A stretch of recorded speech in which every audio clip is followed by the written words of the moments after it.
Welcome back to Q Live. I'm Chris Walsh, and we are visited now by Mark Ray, who is not from Vancouver, Canada. If you caught that on Twitter, I got that wrong. No, I'm from way off. America's Vancouver. That's in Washington State. Yeah. And not Washington, D.C., by the way.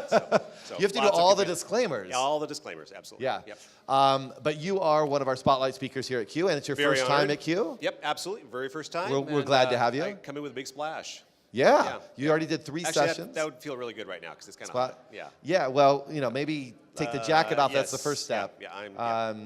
So, I want to dig into some of the work that you've been doing and some of the topics from your sessions. But before that, maybe since it's your first time, tell everybody a little bit about yourself and some of the work that you're doing. Yeah, so I am currently, my job title reads Director of Innovation and Library Services. For Vancouver Public Schools. I basically am working with our district team to do all kinds of great stuff with one-to-one and digital learning, all that kind of good stuff. I also work as a Future Ready Librarians lead with the Alliance for Excellent Education in Washington, D.C. So I work with Tom Murray and Sarah Hall and doing some really great advocacy around connecting librarians to the Future Ready framework. And are you a former librarian? Yes, I was a 20-year teacher librarian, and actually in 2012 I was the Washington State Teacher of the Year, so it's the only first time a librarian was recognized as Teacher of the Year, so it's pretty cool. So I got to meet Obama, I got to see Marine One land on the grass outside. That was really cool. At the school? At the district? No, we went to Washington, D.C. Oh yeah, that makes more sense. But that would have been really cool. They should have flown you in on it. That would be really cool. Yeah, that would have been really cool. Yeah. But it would waste taxpayers' money. We don't want to do that. It would, so. yeah. Wouldn't be the first time. But that's a whole different story. That's another story. In any case, so congratulations on all that success. Thanks. That's really awesome. So here at Q, you're talking about a wide range of things. Yep. Let's dig into some of them. You mentioned Future Ready first. Mm-hmm. Some people might not even really know what Future Ready is. Yep. Why don't you talk about that a little bit? Yeah, so Future Ready is, it started off as a Connect Ed initiative at the Department of Education and moved over to the Alliance for Excellent Education, really focused on how do districts support innovation and change within a district. At the middle of it, it's about personalized student learning, but they've identified some key components that are part of that, and it's basically a roadmap and an opportunity for districts to have conversations about how to make change within their organizations.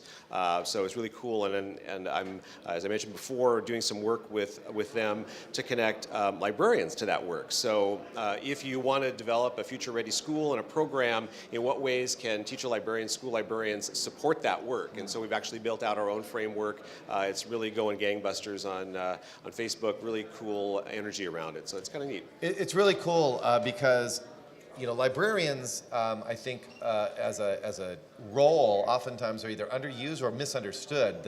The skills that librarians bring to today's needs of kids and teachers and schools is huge, right? Yep. And that's those are the two things we talked about in my sessions. One was this challenge of curation.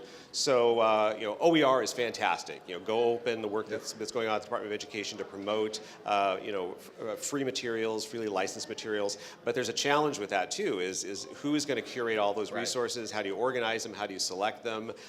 What's the process by which you remix all that stuff?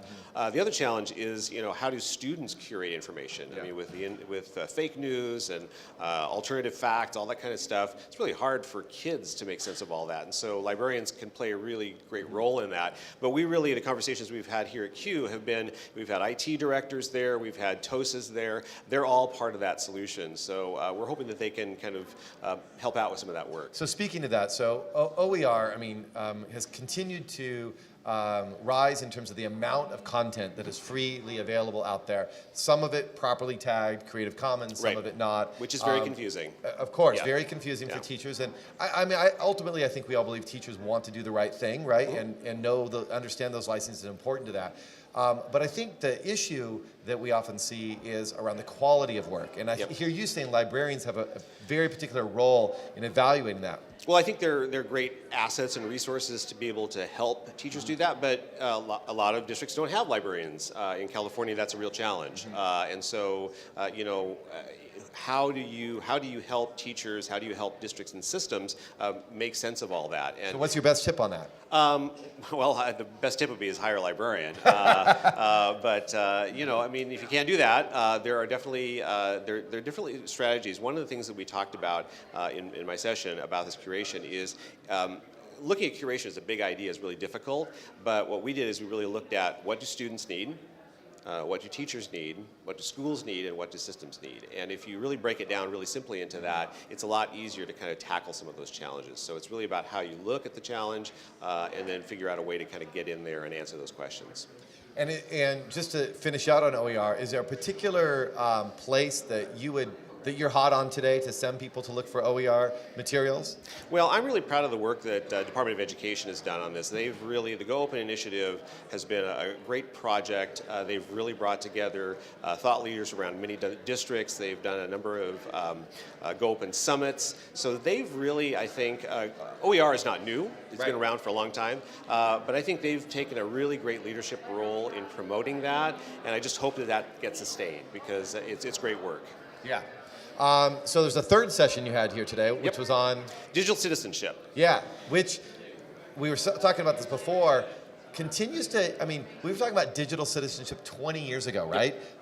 And we had all these programs put in place, but still, what I hear recently is people asking, what really is digital citizenship today? Yeah, and that's... How would you define that? Well, we had a conversation about that in my session.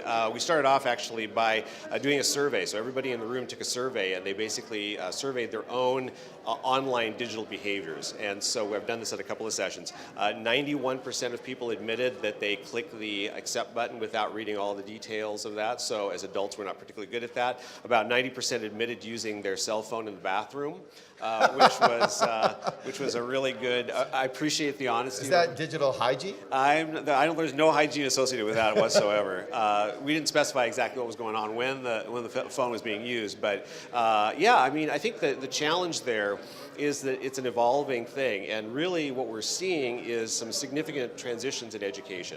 So the shift from school being a place to school being everywhere, the challenge of teachers and students being much more creators than consumers of information and ideas. So we have teachers creating resources. So what are the copyright challenges associated with that? How do systems respond to that? So it's not, I don't think there is a definition for it. I really like what George Couros has said about digital citizenship, and I even did my hair up. Keynote speaker, I George even Couros. did my hair up George Couros style. Love you, George. Love you, George.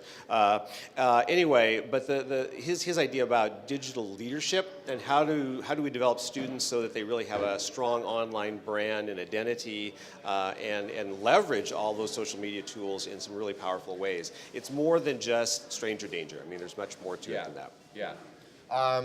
I'm wondering if even there's a day coming where we might see some of the digital identity go in a different direction. I'll give you an example. My kids, I've got 2 teenagers in high school, not on Facebook, not on Snapchat, maybe a tiny little bit, barely on Instagram. They are literally pulling back and saying, you know what, that's not how I want to engage with people. And I wonder if we're going to have these different levels almost, not from good or bad perspective, but different ways people engage and what challenges that might create in the future. Yeah, and one of the things that one of the slides I had was are degrees of public the new private?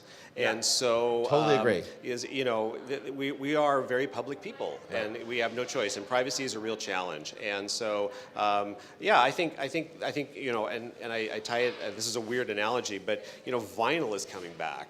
Yeah. And I got rid of all my vinyl 10 years ago. That was the stupidest thing I ever did. Yeah, and so I think we're maybe hopefully developing a little more critical eye toward digital in our culture. The other thing I think it's interesting is the kids that are in our schools now.